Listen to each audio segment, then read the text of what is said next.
Contamos con las intervenciones vía online de sus editores, Antonio López Ortega, desde España, y Miguel Gómez, desde los Estados Unidos, hasta donde sea.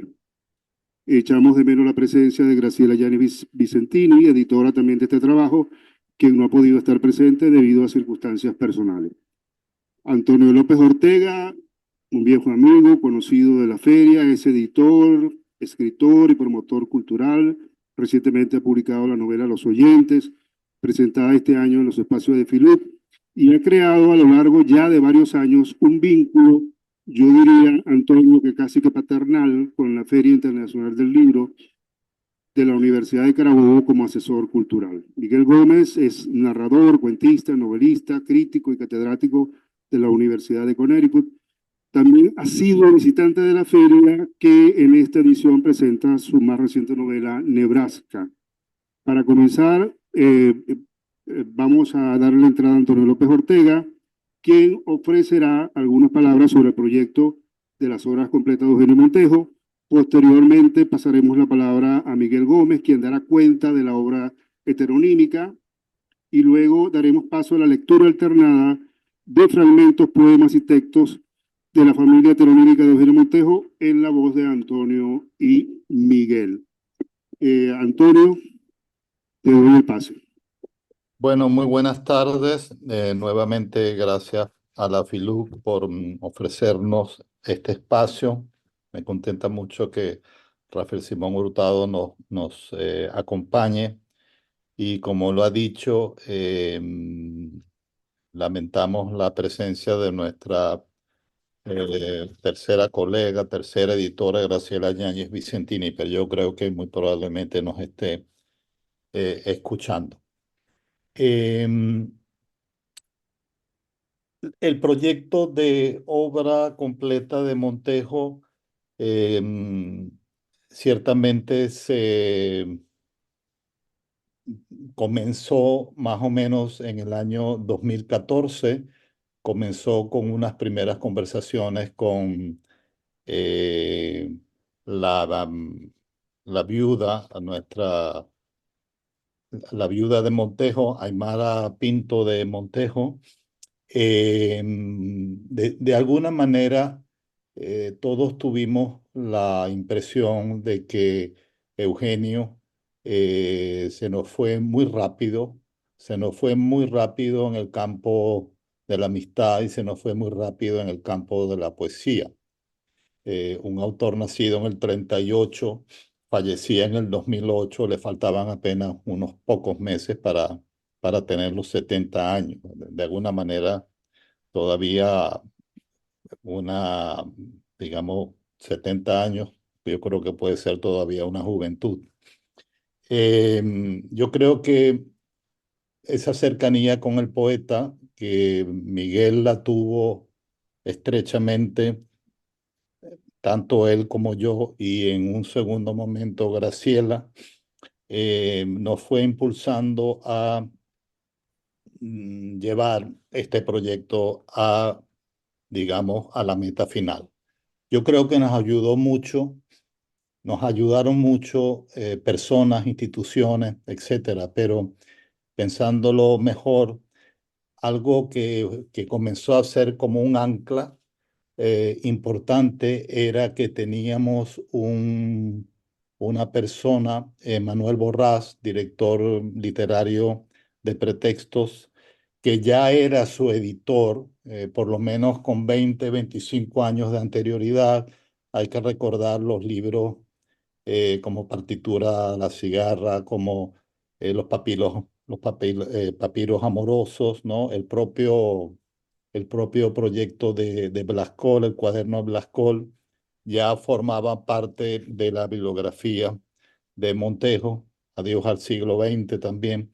Y siendo un autor de la casa, esta misma casa estaba con la idea, es decir, le gustaba mucho la idea de abordar el proyecto de la obra completa. Bueno, Miguel y yo veníamos de dos experiencias anteriores muy cercanas. Una primera nosotros dos en compañía de Carlos Pacheco. Yo creo que el cierre del siglo XX de alguna manera impulsó estas lecturas, vamos a llamarlas seculares. En primer lugar, hacia el año 2011 en Alfaguara publicamos el libro dedicado al relato del siglo XX, La vasta brevedad, en 2 tomos. Fue una experiencia extraordinaria de trabajo entre los tres que nos marcó mucho. Teníamos también el impulso de nosotros tres también a abordar la opción siguiente, pero ocurrió lo que ocurrió con nuestro querido Carlos Pacheco. Lo perdimos antes de tiempo, y el segundo gran impulso que hicimos fue el equivalente a lo que hicimos con la vasta brevedad, pero perdón, sí, pero en este caso dedicado a la poesía. Eso fue Rasgos Comunes, y tuvimos la fortuna de contar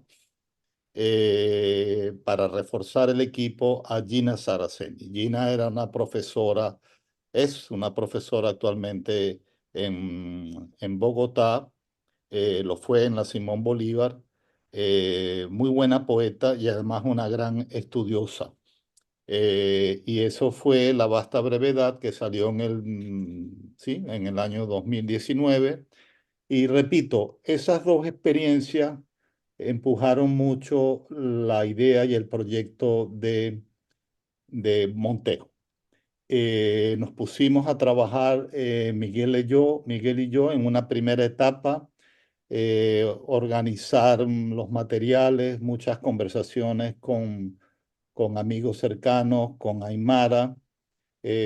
Hubo, por supuesto, altibajos en estos proyectos, y llegamos en un momento dado a reforzar el equipo gracias a la llegada de Graciela. Graciela fue fundamental en un momento donde necesitábamos, vamos a decirlo así, sangre fresca. Y Graciela tenía además una lectura de Montejo, digamos, muy profunda desde el punto de vista técnico, las ediciones,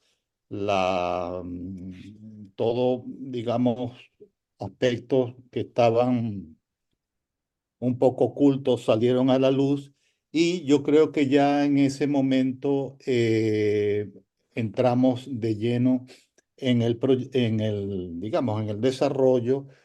Contamos, contamos también con mecenazgos necesarios, patrocinios necesarios, y bueno, finalmente, después de mucho caminar, llegamos a la hechura del libro, de estos 3 tomos.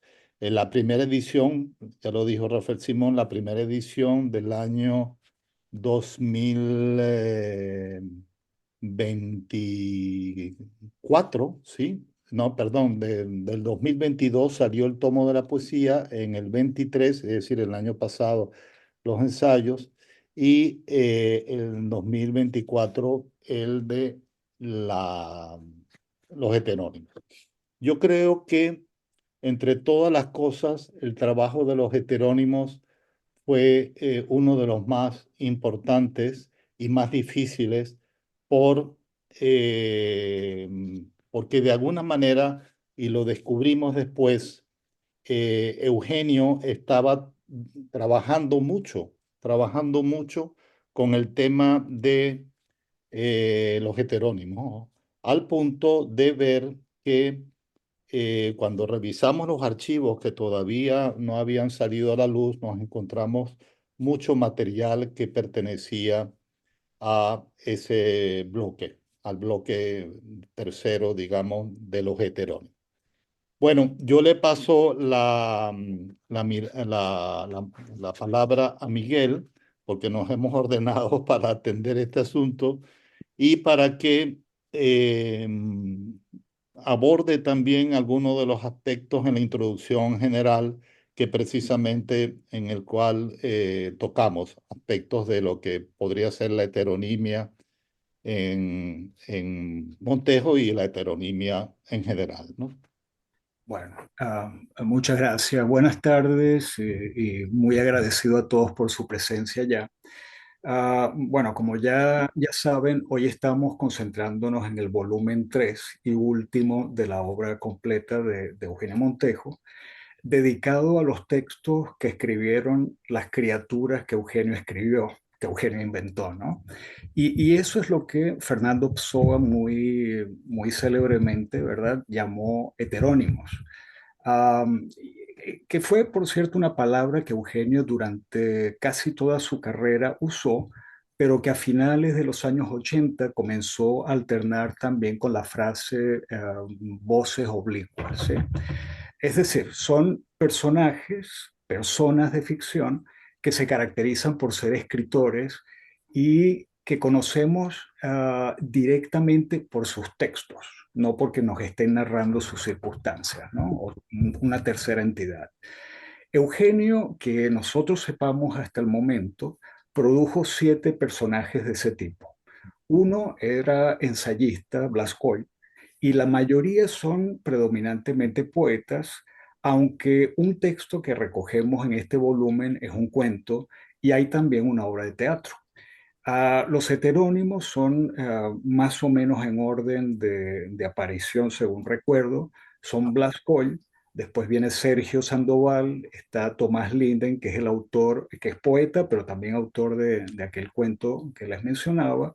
Está Eduardo Polo, Lino Cervantes, y al final descubrimos la existencia de Luchán Bacaresco, ¿no?, que sería un heterónimo póstumo, ¿sí? Ah, También está el caso, por cierto, de Jorge Silvestre. Ah, pero Jorge Silvestre, digamos, es un caso particular porque sus poemas nunca se publicaron en libro aparte, como sucedió con todos los demás, o casi todos menos Vacaresco, que como les dije era póstumo, y también tiene, por cierto, la particularidad de ser dramaturgo, ¿sí? Vacaresco, regreso a él, fue publicado, una primera versión de su obra de teatro fue publicado en una revista, se había casi totalmente olvidado ese caso, pero apareció con otro nombre.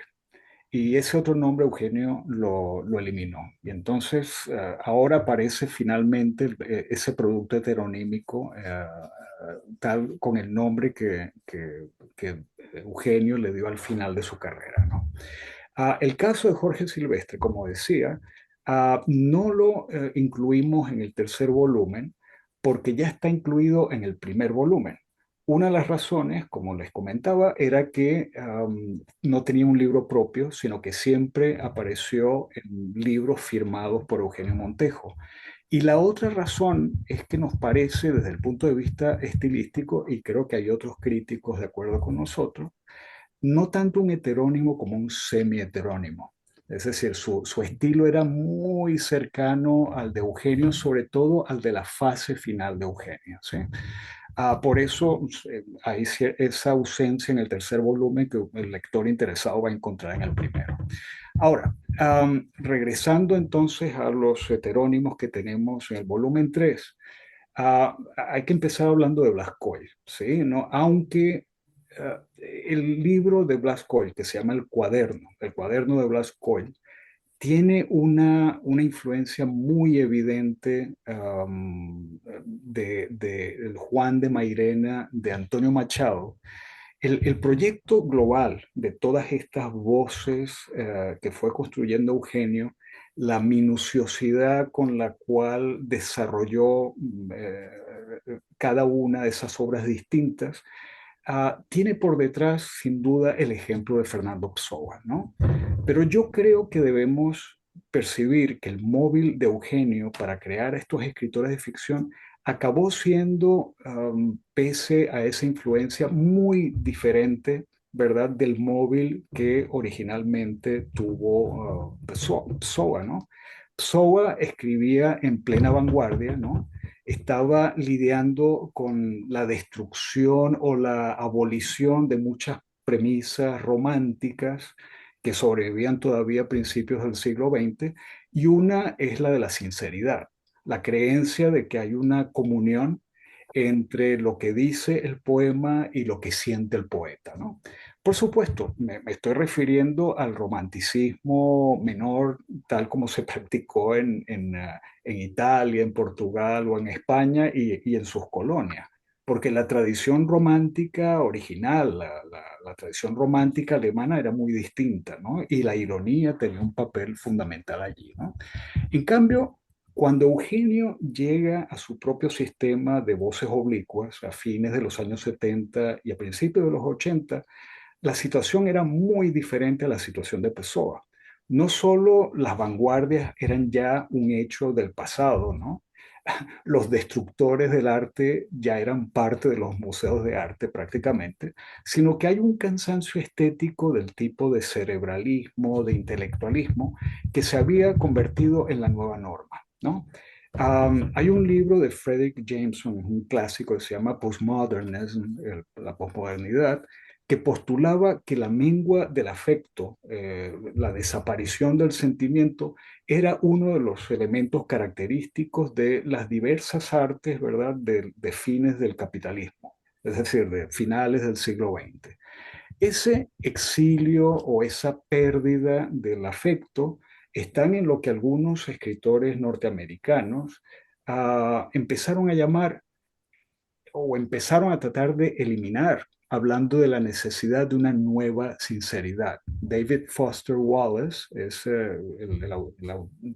acuñó esa palabra New Sincerity, nueva sinceridad, para hablar de esa nueva lucha, ¿no? La recuperación de algo que se perdió a principios del siglo XX. Bueno, antes de los años 90, y en una circunstancia social muy distinta a la norteamericana, en Latinoamérica, en Venezuela, uno ya observaba la vindicación de los afectos tanto en las ideas como en la práctica literaria de Eugenio Montejo. Hay un ensayo de Eugenio que se llama Fragmentario, que está en su libro El Taller Blanco de 1983, donde uno puede ver muy bien ese proyecto explicado, ¿no?, de manera muy clara. Y les voy a leer un pequeño pasaje, ¿no?, que creo que es fundamental para que entendamos a los heterónimos. Dice así: aprender a sentir, esta sola tentativa, que no es nada pequeña, formaría mejor al joven poeta que todo el aprendizaje perseguido a través del conocimiento literario, las reglas, modas, etc. A través del sentir puede válidamente conquistarse el lenguaje que lo exprese. El sentimiento mismo, cuando es legítimo, procrea su forma o la posibilidad de inventarla. Bueno, un sentimiento que conquista el lenguaje que lo exprese implica una actitud conciliadora, ¿verdad?, de lo que está dividido, de lo que está escindido por la razón humana. Y creo que la división más importante que hay es la que se impone entre mi yo y el otro, entre lo que es identidad y lo que es otredad. Y aquí viene, creo yo, el papel decisivo de la escritura oblicua o de la escritura heteronímica, ¿no?, en el caso de Eugenio.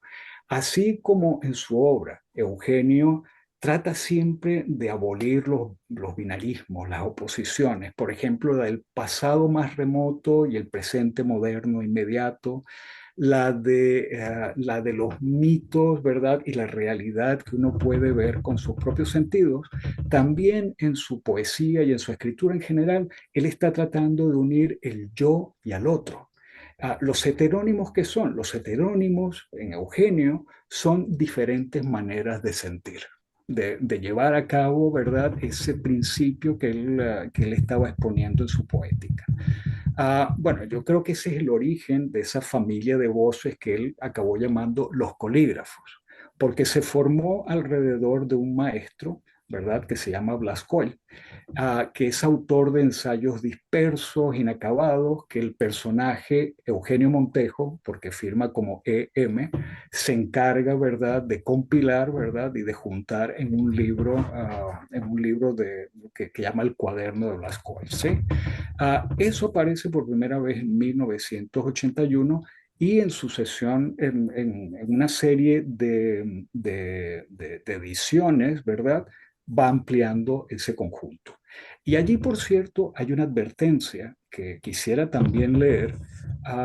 Esto en la edición de 1983 posterior, dice Eugenio Montejo en su papel de editor de Blas Coll, ¿no? Dice, antes que una biografía inútil, ¿acaso el cuaderno de Blas Coll constituye la ilusoria tentativa de un arte poética? Pero no me atrevo a negar la existencia del sabio tipógrafo, como no osaría afirmar rotundamente la mía. Bueno, ¿qué podemos sacar como conclusión? Que si incluso nos propusiéramos celebrar la autonomía de Coll y de cada uno de sus discípulos, también hay un puente entre esos otros y el yo, ¿verdad? Es decir, no podemos borrar totalmente la conexión que existe entre ellos, porque tampoco caben las separaciones tajantes, ¿verdad?, entre lo que es ficción y realidad, o entre lo que es mi mundo interior y el mundo exterior. Y ahora, como les comentaron anteriormente, la idea es que hagamos, ¿verdad?, en lo que nos queda de tiempo, que quizás no sea mucho porque empezamos tarde, una lectura de algunos de estos heterónimos, ¿no? Y yo creo que debería empezar, ya que estoy hablando precisamente con Blas Coll. Como les decía, Blas Coll era el maestro de todos los colígrafos, ¿verdad? Y el primero que apareció. Según los rumores que recoge el editor, ¿verdad?, de sus cuadernos, aparentemente era un canario, aunque tuviese apellido catalán, ¿verdad?, que llegó a un lugar de Venezuela llamado Puerto Malo en 1932, es decir, una pequeña aldea pescadora, y allí se dedicó a la tipografía y a escribir, entre otras cosas, cartillas para niños, a reunirse muchísimo con sus amigos que poco a poco lo fueron considerando un maestro y a llenar hojas y hojas con reflexiones un poco maniáticas, ¿verdad?, sobre el lenguaje. Y aunque sean maniáticas, hay que decir, son reflexiones siempre poéticas, muy divertidas algunas de ellas y de un humor casi dadaísta. El cuaderno, por cierto, está comentado, ya les dije, por el editor, Eugenio Montejo, y las palabras de este a veces se alternan con las del personaje. Entonces, yo les voy a leer, seleccioné aquí un par de fragmentos. Tenía como cuatro, pero creo que por cuestiones de tiempo me limito a dos, que son los siguientes. ¿Sí? En este pasaje que les voy a leer hay una pequeña intervención del editor y después se le da la voz a Blas Coll, pero lo seleccioné porque quiero que noten la continuidad de este heterónimo con el pensamiento de Eugenio Montejo, él mismo, acerca del sentimiento y su relación con la poesía. ¿Sí? Ah, Dice, un consejo dado por Blas Coll al poeta Tomás Linder, el autor de los sonetos del Hacha, a propósito, sin duda, de la creación de sus composiciones. Cito, parta usted siempre de un plan y un sentimiento, sin plan previo se caen el titubeo y la incerteza, sin sentimiento resulta todo bastante gratuito y superficial. El sentimiento es la vocal, el plan la consonante. Y el segundo fragmento está contado totalmente por el editor ficticio, es decir, Eugenio Montejo, y dice así. Se discutía una mañana en el viejo taller de Puerto Malo acerca de la expresión de los sentimientos en el poema, un tema suscitado por la lectura de The Philosophy of Composition, el conocido ensayo de Edgar Allan Poe.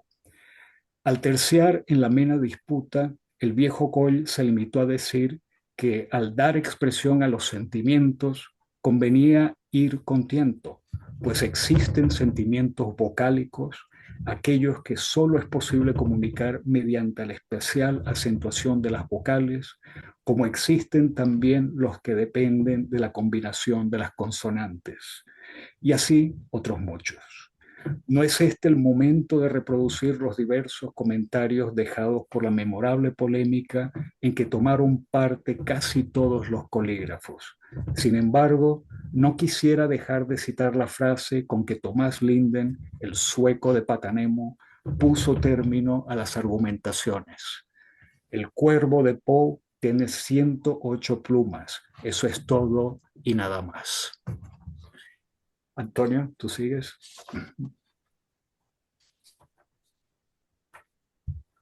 Sí, tenemos después de Black Cole al maestro Linden, ¿no? Tomás Linden, voy a un mínimo fragmento del editor de Tomás Linden, ¿no? Em, con referencias interesantes, ¿no? Tomás Linden Torres nació el 29 de abril de 1935 en Puerto Malo. Era hijo de un ingeniero Gunnar Linden que había llegado a Venezuela contratado para asesorar ciertos proyectos de ingeniería eléctrica. La refinería de petróleo que iba a crearse por entonces en la población de Choroní bueno, es una idea imposible, ¿no? Y que a la postre fue a dar a Curazao por designio de los consejeros del gobierno, estuvo en el inicio del contrato del doctor Linden, ¿no?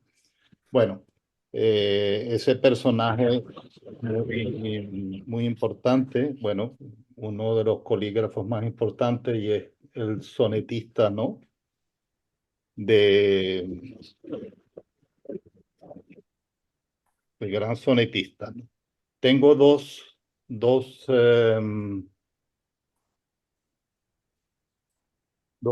poemas, sonetos del el Hacha de Seda que son realmente extraordinarios, ¿no? Cuerpo Absoluto, que es el primero, por cierto, de la serie. Cuerpo donde Dios quiso detenerse con tanta devoción de su maestría, como un orfebre absorto noche y día en su magia sumido hasta dolerse. Senos, brazos, cabellos que al moverse mueven la clara luz que sol envía, ojos a donde sube una alegría que nunca antes debiera ni ha de verse. Milagro caricioso a quien lo mira, jardín interminable a quien suspira, como otra tierra no tendrá ni tuvo. Yo suspiré de eternidad al verte, cuerpo paradisial contra la muerte, cuerpo donde Dios tanto se detuvo. Impresionante esa última línea, ¿no? Cuerpo donde Dios tanto se detuvo. No deja de tener un aire quevediano, ¿no? Y el segundo es casi que un homenaje a Quevedo, Pétalos en el Sonetario de Quevedo. Tiempo me dieron, fue lo poco mío, el efímero tiempo de estar vivo, este frágil milagro fugitivo que entre mis manos pasa como un río. Tiempo no más delante del vacío, pues el prestado cuerpo con que vivo tiene en el polvo su fatal archivo y es enigma mañana su atavío. Cuando la tierra pida el equipaje, retornaré al azul más transparente, sin llevar nada, porque nada traje. Quizá solo mi sombra oscuramente me busque alguna vez al fin del viaje, pero de mí ya todo estará ausente. Ahora viene Miguel, ¿no? Sí. Creo. A ver, les voy a leer un par de fragmentos de Sergio Sandoval. Sergio Sandoval es otro de los discípulos, como ya saben, de Coll, pero se especializó en compilar coplas populares, ¿sí? Y las juntó en un libro que se tituló Guitarra del Horizonte. Ponía la copla e inmediatamente después la comentaba. Es decir, tenía una copla con sus glosas, un poco a la manera de lo que hacían los místicos del Renacimiento español, del Renacimiento y el Barroco español, que siempre glosaban sus partes de sus poemas, ¿no?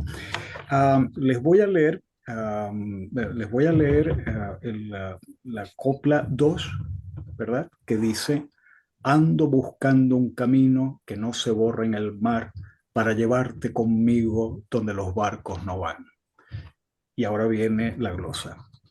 El camino que corre por la voz de esta copla pretende ser tan claro como el agua, a la que debe su rumor, pero al revestirse de un deseo imposible se contagia de oscuridad, en este caso de la oscuridad insondable del mar. Con una y otra intención se relacionan las palabras, por eso resultan sencillas o complejas, según se las lea. La estrofa parece proponer un koan, aunque no se valga de interrogantes, sino de expectativas. En efecto, quien busca un camino que en el mar no desaparezca, busca el sonido de una sola mano, busca lo impensable, lo que acaso pueda iluminarnos. Por lo demás, bien se sabe que el sentimiento tiene zonas a donde las palabras, como los barcos de esta copla, nunca se acercan. Y allí arraiga casi siempre el sentido inefable de la verdadera canción. Y otra copla, en este caso la número 46: echa a volar tu canción que pruebe su sentimiento, si tiene verdad se eleva, si no se la lleva el viento. Dice la glosa: si tiene verdad, verdad de corazón, verdad de ser más que de saber, reza la copla, la canción consigue elevarse y contagiar el ánimo de todos hasta ser repetida de boca en boca. Si tiene verdad, repetimos nosotros, porque ello vale para toda canción, cuyo aliento se desee propagar, de modo que pruebe si es legítimo el sentimiento que la recorre, si sus palabras respaldan con hondura aquello que se proponen transmitirnos. Échala a volar, recomienda el coplero, vale decir, entrégala al común de las gentes para ver cuánto logra elevarse y perdurar en la memoria colectiva. Será entonces el momento de saber si se trata de una canción de espíritu curvo o bien de espíritu recto, que es tanto como averiguar si resulta o no perdurable. Recordemos al sabio Zaratustra: todas las cosas derechas mienten, toda verdad es curva, el tiempo mismo es un círculo. Es así como hablaba Zaratustra y debe ser, según ese mismo principio, como él querría que cantásemos. Antonio, ¿sí? Sí. Vamos ahora con Eduardo Polo.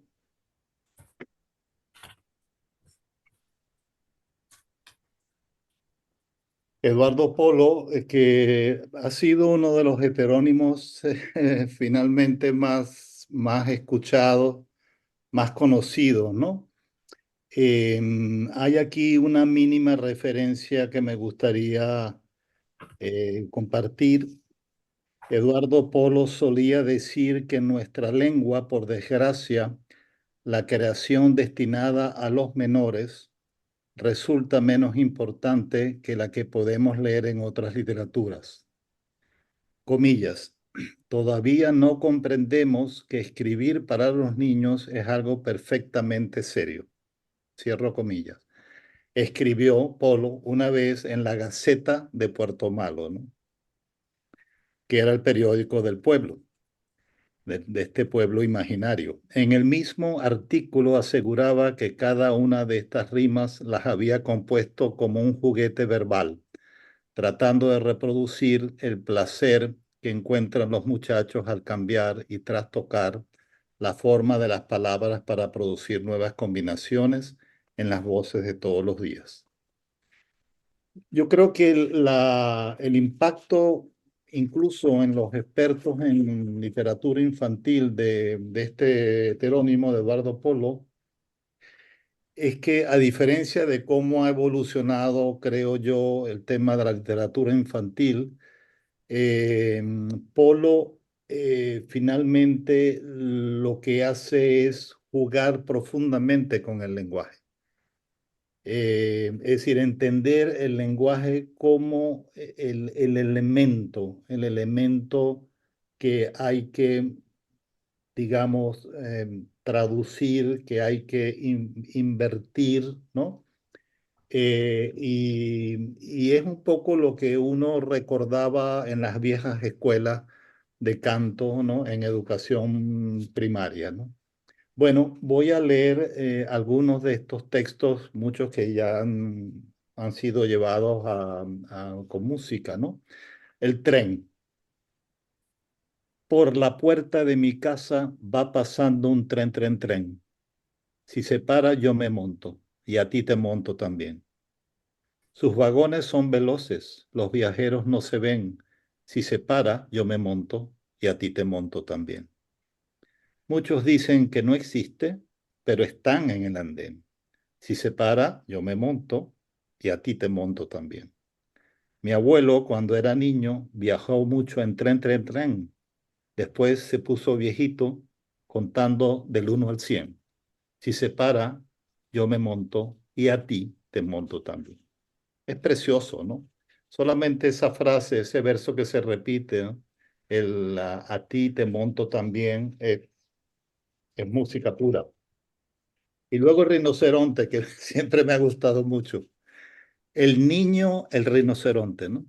El niño será ceronte si lleva el cuerpo delante cuando cruza el horizonte y la cola por detrás, tal es el rinoceronte. Otra especie semejante, aunque ninguna la monte, luce la cola delante, con el cuerno al final, se llama rinoceronte. Y aunque es menos elegante, nadie lo puede cazar, porque al hallarlo en el monte no existe quien no se espante de tan extraño animal. Ese es Eduardo Polo. Entonces, me indican por acá que Ya, el tiempo se nos ha terminado. muy bien. Me gustaría cerrar, agradecer la presencia de ustedes y tomo prestada una frase que te oí que le pertenece a Manuel Borrás, el editor de Pretextos, que creo que en una conversación contigo te dijo en algún momento, tenemos que cumplirle a Eugenio Montejo. Con este tercer volumen, definitivamente podemos terminar diciendo que Manuel Borrás, Antonio López Ortega, Miguel Gómez, Graciela Yane Vicentini y Aymara Pinto de Montejo han cumplido con Eugenio Montejo. Sin duda alguna, muchas gracias. Muchas gracias, Muchas gracias, Rafael Simón. y muchas gracias a todos los presentes, pues.